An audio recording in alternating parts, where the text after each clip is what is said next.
Mind has two parts.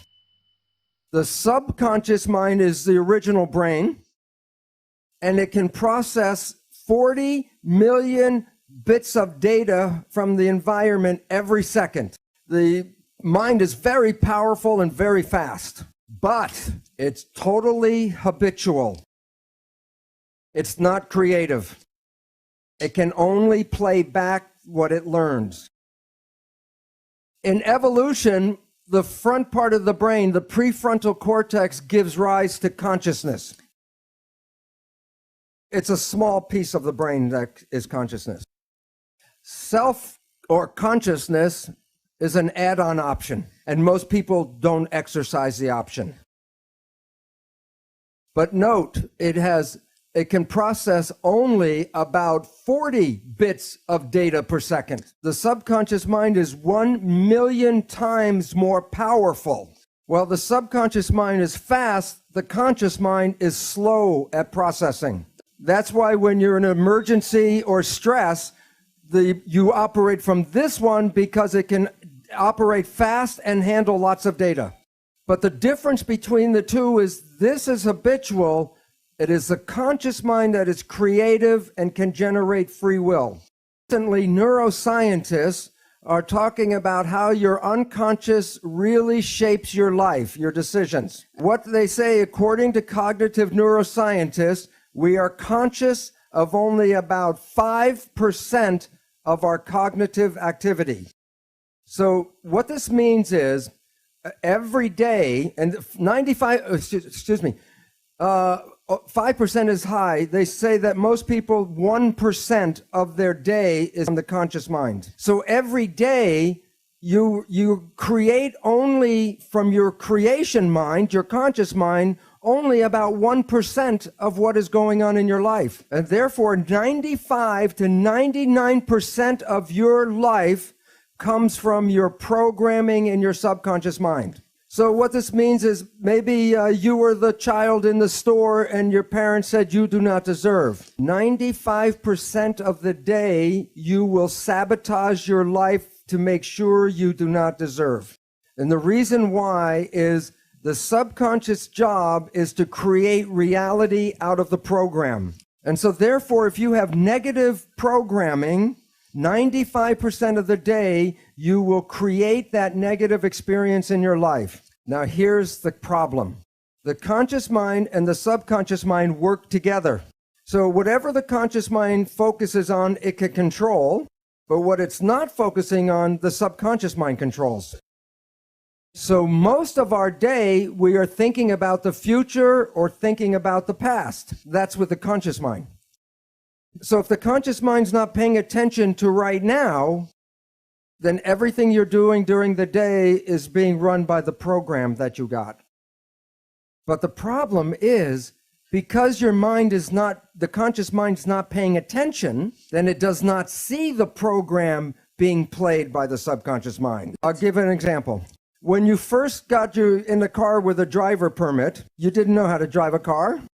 So you were very conscious of everything, watching everything as you were trying to drive. But now you've driven for 10 or 15 years, and you might be like me.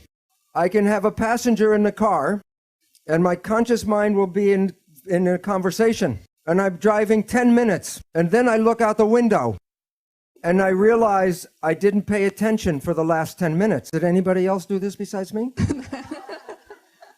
The lesson, if I said, describe your driving behavior during that 10-minute period, you would say, I don't know, I didn't see it. This applies to all of our activities every day. I'll give one more example. If you know somebody and you know their parent, and you see that this person's behavior is just like their parents, and then you say to your friend, Mary, you're just like your mother, then Mary will say, what, are you crazy? Why doesn't Mary see she is like her mother? Because when she's playing that behavior, she was not paying attention. So she doesn't see that she's playing the behavior that she was programmed by through her mother.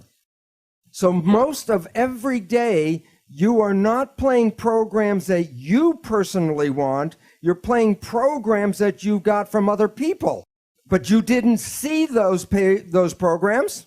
So when your life doesn't work, you say the universe does not support me. And yet the truth was, it was your own invisible behavior that sabotaged you. So what's important is some people say, well, maybe I just do some positive thinking.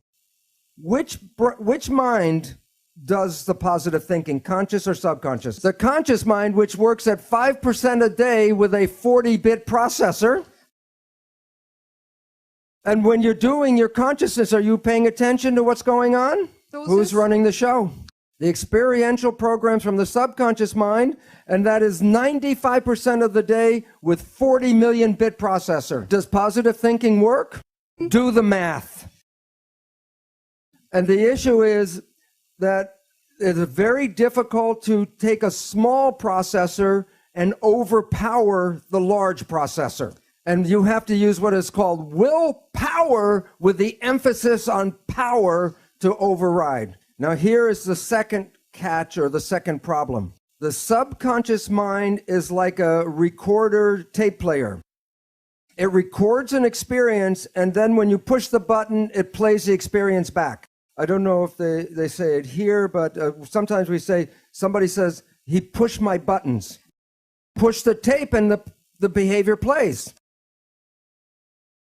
So then we take our conscious mind and we want to talk to the subconscious mind and change the program. Now think about it this way. You have a tape player and I give you a cassette with a program. And you put the tape in and you push play. And the program is going, you say, I don't like the program. Then you go up to the tape player and you say, change the program. Change the program. How much yelling at the tape player will cause the program to change?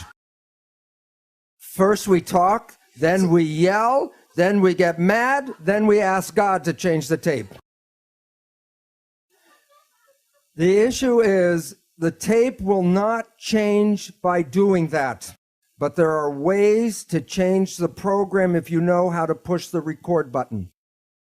I will talk about, just mention 3 different ways to control your life. Number 1 is Buddhist mindfulness.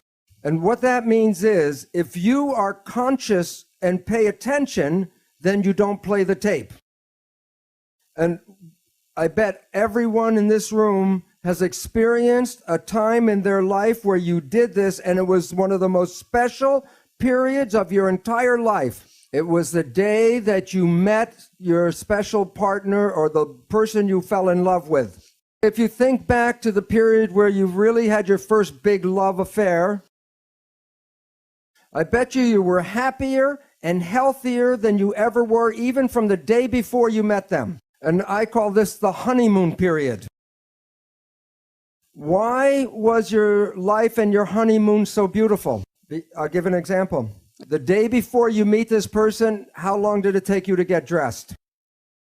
5 minutes, you put your clothes on, you're out. How long did it take you to eat your dinner? A few minutes, and then you wipe your face with your sleeve. But now, today, you meet your special love. You're going to go on a date. How long does it take you to get dressed? Be an hour or more. And then you go to dinner, and I bet you remember every rule of etiquette. You use the right fork and the right spoon. The napkin, you blot. And you didn't talk with the food in your mouth. What was different that day than the day before? You watched yourself. You didn't let the automatic program play. You were consciously controlling everything because you wanted to show your special person who you really are, so you made an effort to watch yourself. So both people are being their best they ever have been. And love is everywhere. And then time goes on, and then your life comes back in, and you start to get busy, and your mind starts to think about the job or the world or whatever it is. So while you're thinking with your conscious mind, then you're behaving with which mind? The subconscious mind. Whose programs are in the subconscious mind, yours or somebody else's? So your friend comes up and asks you a loving question, and your mind is thinking of something. And then you respond like your parent to them. And they look at you like, what kind of behavior is that? Did you see the response? Yes or no? So you say, what are you talking about? And then the arguments begin, because now you're communicating as a different person. You're not communicating with the person you believe you are in your conscious mind. So if you were the child in the store at 6 and you were told you do not deserve, and then you're on your job in a little tiny room doing a little job, and you're thinking, I'm better than this, I should be running the company. And while they're thinking that, they're doing a job. Who's running the job? The subconscious. And what is the subconscious program? You do not deserve, so you make mistakes. How many of you were told you were average students? And then you take an exam, and when you get the test back, you look at a question, you said, I knew the answer to that, why did I mark it wrong? Because the subconscious job is to create the reality of the program. So your life does not reflect what you want, it reflects the program you were given. So one way out is consciousness. Just be conscious and then you don't play the tape. A second way out, clinical hypnotherapy, because that puts you back in the same brain state that you were in the learning period. And then you can put a new program and rewrite the tape. Yet there is a better and faster way even. There's a group of new psychology modalities called energy psychology. There are many different versions. For example, holographic repatterning, body talk, EMDR, EFT. The one I am most familiar with is psych-k, PSYCH-K. These programs are like pushing the record button on the tape player. These programs can change a belief you had your entire life in maybe 15, 20 minutes. Many of them, like psych-k, create a state of super learning like you were when you were an infant. I am not going to talk about these modalities. On my website, I have a list of all the different ones, most of them now, and you can select that and go to their own website and read about them.